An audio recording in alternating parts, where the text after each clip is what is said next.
बिस्मिल्लाहिर्रहमानिर्रहीम। अस्सलाम वालेकुम नाज़रीन, मैं हूं अहमद फवाद और आप देखते हैं मुझे मेरे यूट्यूब चैनल और फेसबुक पेज पर। नाज़रीन, आज तारीख है 10 अप्रैल और दिन है इतवार का। नई जंग का आगाज़ हो चुका है क्योंकि कप्तान की जानिब से जो कमान थी वो एक मरतबा फिर से संभाली जा चुकी है। बड़ा ऐलान जो है वो किया जा चुका है। आज रात 10 बजे के करीब इमरान खान साहब की जानिब से अहम खिताब जो है वो किया जाना है। और जो लोग ये सोच रहे थे कि खेल ख़त्म हो चुका है, उनको बताता चलूं कि खेल का अभी आगाज़ हुआ है और यूँ कहिए कि start of Imran Khan era का आगाज़ इस वक्त हो चुका है। अहम तफसीलात आपके साथ शेयर करूंगा। एक अहम एंट्री जो है वो इस वक्त हुई है, इस हवाले से भी तफसीलात आपके साथ शेयर करने जा रहा हूं। सबसे पहले नाज़रीन मैं आपको ये बताता चलूँ कि अपने पिछले वीलॉग के अंदर जो BBC की एक खबर के हवाले से मैंने जिक्र किया था, जिसमें आर्मी चीफ की बरतरफी के हवाले से इमरान खान साहब की जानिब से जो नोटिफिकेशन जारी करने वाला मामला था वो उसमें उठाया गया कि इमरान खान साहब की जानिब से ऐसा किया गया। लेकिन नाज़रीन उस वक्त मैंने आपको बताया था कि इस खबर के अंदर कोई जान नहीं है, ऐसा कुछ नहीं हुआ। कंफर्मेशन करने के लिए कुछ ज़राए से जो है वो मैंने रब्ता भी किया, लेकिन गुज़श्ता एक महीने के दौरान मुख्तलिफ मीडिया में जो हमने कंपेन भी देखी और फिर उसके बाद BBC की जानिब से ये स्टोरी आना, ये कोई ऐसी चीज़ नहीं है, अनएक्सपेक्टेड कोई चीज़ नहीं है। इमरान खान साहब के ख़िलाफ़ प्रोपेगेंडा जो है वो गुज़श्ता एक माह के दौरान बिल्कुल अरूज पर था। तो बहरहाल ये जो खबर थी BBC की, इसकी बाकायदा तौर पर ISPR की जानिब से तरदीद आ चुकी है। जी बिल्कुल, ISPR की जानिब से ये जो तरदीद है वो सामने आई है। BBC की जानिब से इस खबर में ये कहा गया था कि इमरान खान साहब ने शायद कोई नोटिफिकेशन जो है वो आर्मी चीफ की बरतरफी के हवाले से जारी कर दिया था, लेकिन आगे जाकर उसके ऊपर कोई सिग्नेचर नहीं हो सके या कोई डॉक्यूमेंटेशन जो थी वो नहीं हो पाई। और इमरान खान साहब की जानिब से आखिरी वक्त में वज़ीर-ए-आज़म हाउस छोड़ने से पहले जो आखिरी 2 घंटे जो कि जिनके हवाले से इस वक्त काफ़ी पूछा भी जा रहा है कि इन 2 घंटों के अंदर क्या हुआ, हालांकि उसकी डिटेल में सारी आपके सामने अपने व्लॉग में रख चुका हूं कि कोई इस तरह की एक्टिविटी नहीं हुई थी। बहरहाल ये खबर सामने आई, इसके ऊपर ISPR की जानिब से बाकायदा तौर पर ट्वीट किया गया और ये कहा गया कि ये जो BBC की जानिब से खबर है वो इसकी तरदीद करते हैं, ऐसा कुछ भी नहीं हुआ। और ये बयान ISPR की जानिब से आना नाज़रीन बहुत एक मानी खेज़ बयान भी है। और ना सिर्फ इसकी तरदीद की गई है ISPR की जानिब से, बल्कि ये कहा गया है कि जो BBC के टॉप जो ऑफिशियल्स हैं, जो अथॉरिटीज़ हैं, उनके सामने जो मामला है वो रखा जाएगा, क्योंकि ये बड़ी सेंसिटिव न्यूज़ है। आप कैसे मुल्क के एक जो सरबराह थे, वज़ीर-ए-आज़म इमरान खान साहब साबिक वज़ीर-ए-आज़म हो चुके हैं खैर, लेकिन उस वक्त वो वज़ीर-ए-आज़म थे और अगर इस तरह का स्टेप उठाया जाता तो यकीनन इंतशार जो था वो इससे फैलता। और ये ख़बर जो है ये आने के बाद और फिर ISPR का इसके ऊपर तरदीद करना, ये बहुत एक मानी खेज़ भी है। बहरहाल तरदीद जो है वो इस हवाले से आ चुकी है और बहुत सारे लोग जो इस चीज़ को लेकर प्रोपेगेंडा कर रहे थे या इमरान खान साहब के मुखालफिन जो प्रोपेगेंडा कर रहे थे, उनको जवाब मिल चुका है। बहरहाल एक और अहम चीज़ आपके सामने जो है वो मैं रखता चलूँ कि इमरान खान साहब की जानिब से कमान संभाल ली गई है दोबारा। उन्होंने ये कहा था कि वो लड़ेंगे, वो तन्हा है लेकिन उसके बावजूद भी वो लड़ेंगे। और जो एक बातचीत चल रही थी रेजिग्नेशन के हवाले से, कोई रिज़ाइन नहीं आने वाला, अपोजिशन में बैठेंगे इमरान खान साहब और अपोजिशन में बैठकर वो लड़ेंगे। यहाँ तक कि जो कल इलेक्शन होने जा रहा है शहबाज शरीफ नए वज़ीर-ए-आज़म के इंतखाब का, जिसमें शहबाज शरीफ अपोजिशन मुत्तहिदा अपोजिशन की जानिब से होंगे, उनमें इमरान खान साहब के जो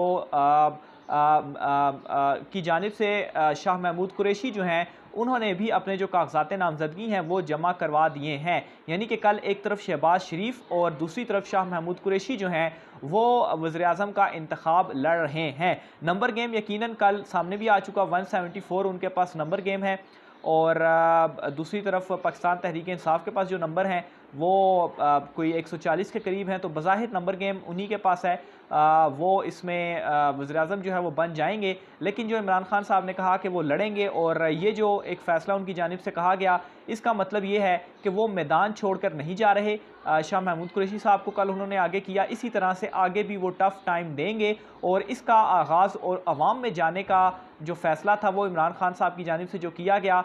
आज एक तो इशा के बाद मुल्क भर में सारे जो लोग हैं वो बाहर निकलेंगे, एहतजाज करेंगे। और आज ये इम्कान भी ज़ाहिर किया जा रहा है कि वज़ीर-ए-आज़म इमरान खान साहब 10 बजे खिताब भी करेंगे। सॉरी मेरे मुंह से फिर वज़ीर-ए-आज़म निकल रहा है, क्योंकि बार बार ये जो प्रैक्टिस थी वो रही है। तो बहरहाल इमरान खान साहब की जानिब से आज रात 10 बजे खिताब का भी जो इम्कान है वो ज़ाहिर किया जा रहा है। ज़ाहिर सी बात है, अपने जो उनके अरकान हैं, जो लोग आज एहतजाज में निकलेंगे और पुरअमन जो उन एहतजाज की ये कॉल दी गई है, उनसे वो आज खिताब भी करेंगे। फिर इसके अलावा एक और रूमर्स जो है वो काफ़ी ज़्यादा फैलाया जा रहा है कि शायद इमरान खान साहब के साथ कल वज़ीर-ए-आज़म हाउस के अंदर कोई बदतमीज़ी जो थी वो की गई। जो हेलीकॉप्टर का मामला सामने आया कि हेलीकॉप्टर में कोई 2 टॉप जो लोग थे वो आए और इमरान खान साहब से कोई वहाँ पर बदतमीज़ी भी हुई। तो इस हवाले से भी मैं आपको क्लियर करता चलूँ कि अभी तक ये सिर्फ़ और सिर्फ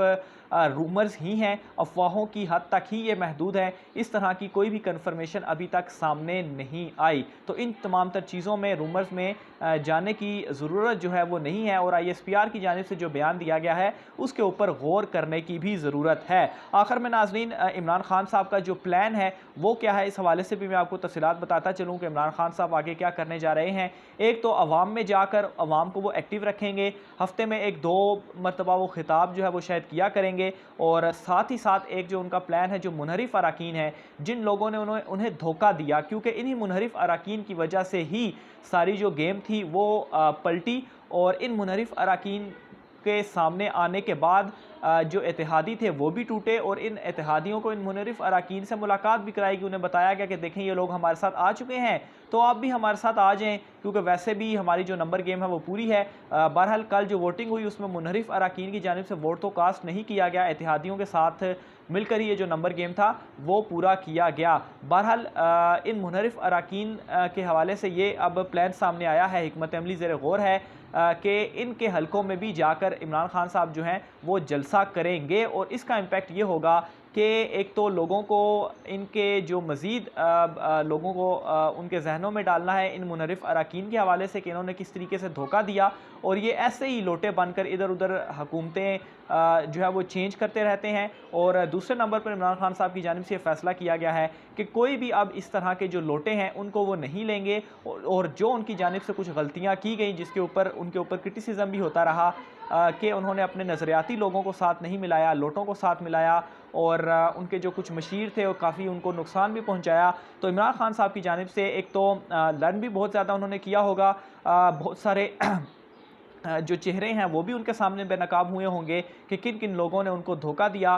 बहरहाल इमरान खान साहब की जानिब से इस वक्त ये प्लानिंग सामने आ चुकी है कि इन लोटों के साथ वो अब नहीं चलेंगे, जलसे करेंगे, अवाम के अंदर वो जाएंगे और अवामी मैंडेट के साथ वापस 2/3 अक्सरियत के साथ वो इक़्तिदार में आएंगे। और 2/3 अक्सरियत इस वक्त उनके लिए ज़रूरी इसलिए भी है कि बहुत सारे काम जो वो करना चाहते हैं वो इसी सूरत मुमकिन है कि 2/3 अक्सरियत उनको दी जाए। बहरहाल मज़े की बात यह है कि जो एक दूसरी तरफ भानुमती का जो कुंबा है उसको मिलाकर जो हुकूमत क्रिएट की जा रही है, बार बार मैं ये कह रहा हूँ कि ये अननेचुरल है। जो लोग वो आपस में एक दूसरे को कहते रहे हैं, करते रहे हैं, इनकी हुकूमत कायम रहना एक तो बहुत मुश्किल काम है। फिर आप ये सोचिए कि नेक्स्ट इलेक्शन, ये तो आप चीज़ इंफॉर्मेशन भी कह लीजिए या मेरा तजिया भी कह लीजिए कि इलेक्शन जो है वो नेक्स्ट ईयर जल्दी करवा दिए जाएंगे। फरवरी मार्च तक इम्कान है इलेक्शन करवाने का, और उसमें आप देखेंगे कि यही जो भानुमती का कुंबा आज मिलकर इमरान खान साहब के ख़िलाफ़ खड़ा हुआ है, ये एक दूसरे के ख़िलाफ़ किस तरीके से खड़ा होगा।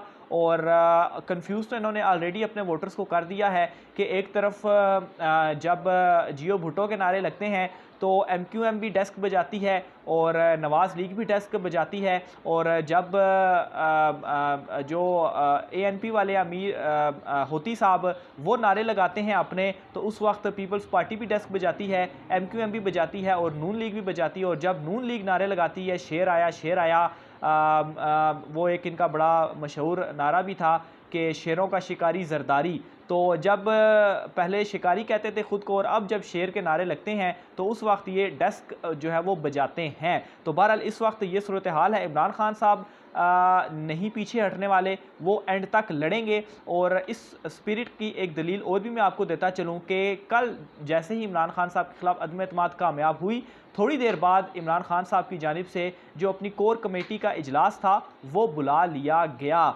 और अभी तक हुआ तो नहीं है, लेकिन अब से कुछ देर बाद कोर कमेटी का इजलास भी होगा और उसमें यही तमाम तर जो चीज़ें हैं वो डिस्कस भी होंगी और आइंदा के लाहे अमल के हवाले से भी चीज़ें डिस्कस होंगी कि किस तरीके से अब चीज़ों को लेकर चलना है। और इमरान खान साहब जो कि 33 नशिस्तों के साथ जिसने पूरी हुकूमत की नाक में दम कर दिया था, वो 140 के करीब नशिस्तों के साथ इस भानमती के कुंबे का क्या हाल करेगा, ये आइंदा आने वाले दिनों में आप देखेंगे। मज़ीद जो भी तफ़सीलात होती हैं आप नाज़रीन से शेयर करते रहेंगे। राय का सार कमेंट बॉक्स में कीजिएगा। मुझे इजाज़त दीजिए। अल्लाह हाफ़िज़।